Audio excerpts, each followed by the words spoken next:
Welcome to the Let's Grow Movement channel.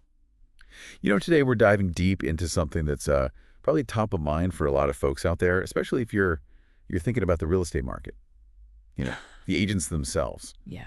We've gotten some really interesting feedback, and you've shared some really interesting experiences about navigating this current landscape. Absolutely. And we came across some data that really, I think, shed some light on what's happening kind of behind the scenes. Yeah, for sure.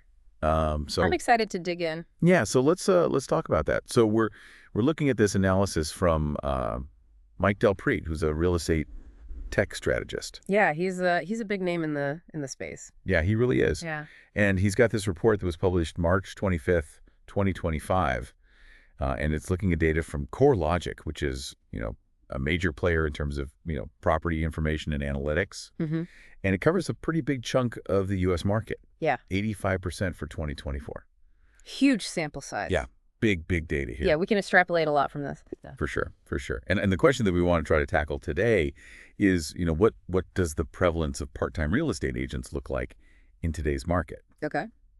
And maybe even more importantly, what does it mean for you as you navigate this market? Yeah, that's the big question, right? How does this actually impact the consumer? Exactly.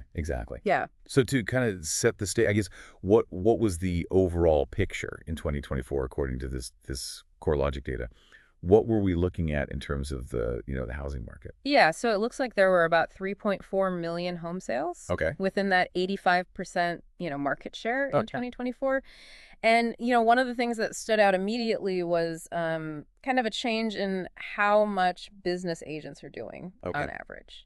So the average number of transactions per producing agent decreased from 10 in 2021 to 8 in 2024. Wow. So that's a pretty significant drop. That's a pretty clear indication that there's a shift happening. Yeah, the pie is shrinking in terms of the average deals per agent. Exactly. So against that backdrop, what was kind of the big takeaway from DelPrete's analysis?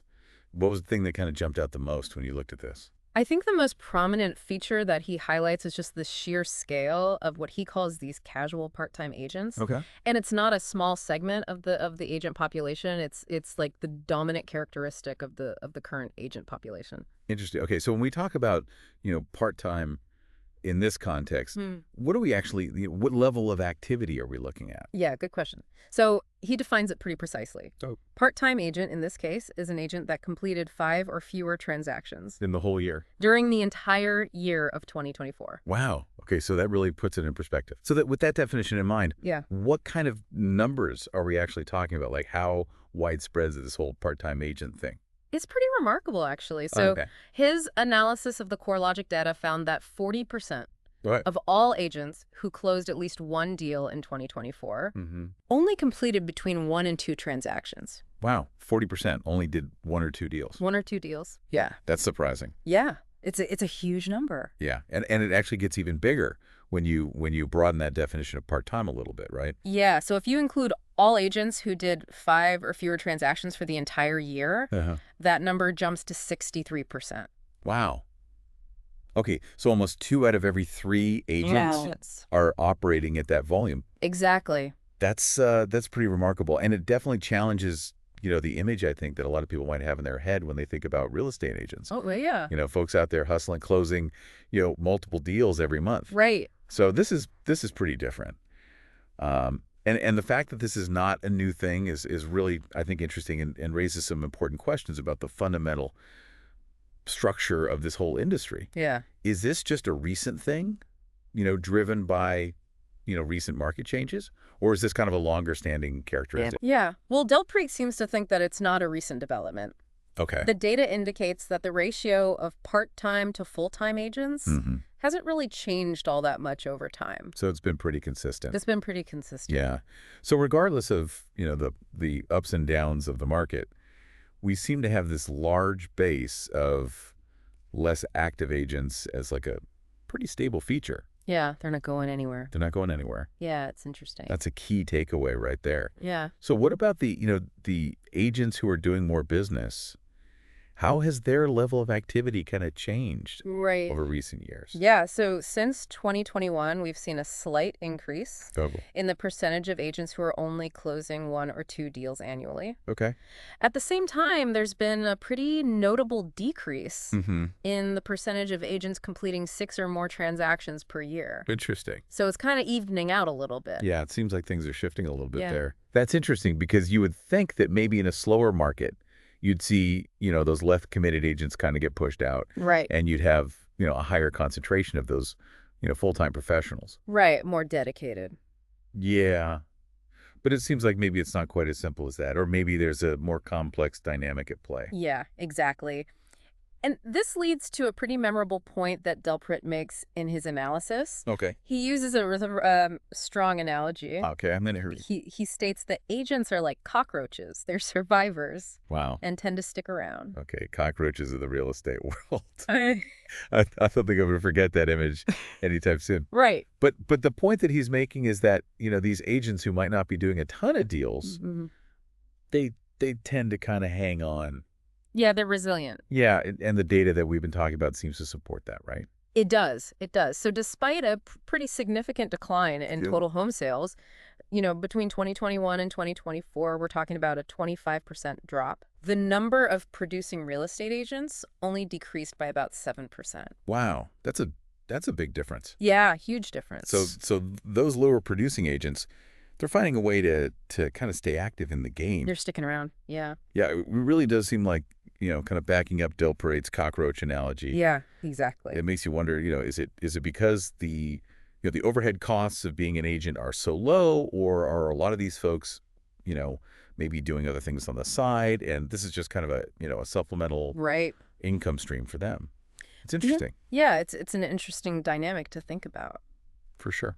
So when we take a step back and we look at kind of the big picture here, what's the primary conclusion that we can draw about the structure of the real estate industry based on all of this? Like, what's the main takeaway? Yeah, so the overarching conclusion, and I think something that DelPrete really emphasizes, is that real estate remains a very fragmented industry. It's characterized by this large number of individual agents, and on average, each of those agents is doing a relatively small number of transactions. So fragmented. That's the key word here. It's fragmented. Lots of participants, but not necessarily a lot of, concentrated activity. Right, exactly. So let's bring this home for our listeners out there. What are the implications of this? I mean, how should you be thinking about this when you're out there in the market thinking about buying or selling a home? Yeah, I think the main takeaway here is just that, knowing that such a large proportion of the agent population is operating on a part-time basis just highlights that there's a really wide spectrum of experience and activity levels that you're likely to encounter. Yeah, you're not necessarily going to get that that full-time, high volume producer every time you're talking to an agent. Right, exactly. So that probably means, varying levels of market knowledge. Maybe negotiation skills haven't been honed through, tons and tons of practice, and even just availability. Yeah, consistency. Yeah.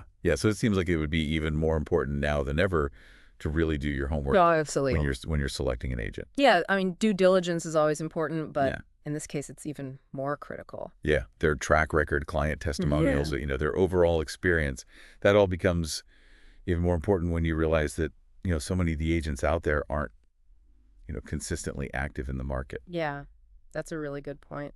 So to quickly recap here, what we've uncovered in this deep dive is that despite a clear downturn in the real estate market, with fewer homes being sold, the number of part-time real estate agents remains really high. Their numbers haven't decreased nearly as much as the drop in sales that we've seen. Right. The average agent is doing fewer transactions, but those agents with lower production levels are showing a real ability to hang in there. Yeah, they're resilient. Yeah. And the industry is, continuing to be, defined by this fragmentation. Right. With, lots of agents and relatively low average transactions per agent. Yeah, exactly. So considering all of that, this landscape where we have, so many part-time agents operating in a market with fewer overall sales, what new questions does that raise for you about how this whole industry works? Yeah. Does it make you think differently at all about, market stability or even your own approach to, how you might select an agent. For sure. For sure. It's definitely something to keep in mind as you're going through the process. Absolutely. Yeah. Gives you something to chew on. Yeah. I think it encourages us to kind of re-examine some of our assumptions about, what it means to be a real estate professional and what that level of activity really looks like. Yeah. Yeah, it definitely paints a more nuanced picture. It does. There's this whole group of folks that are out there, working in the market. For sure. Well, this has been a fascinating conversation. Yeah, I've enjoyed it. I really appreciate you taking the Of time course. to break this down with us. Happy to be here. Yeah. And to our listeners out there, we hope this has been helpful food for thought. Absolutely. And until next time, keep growing.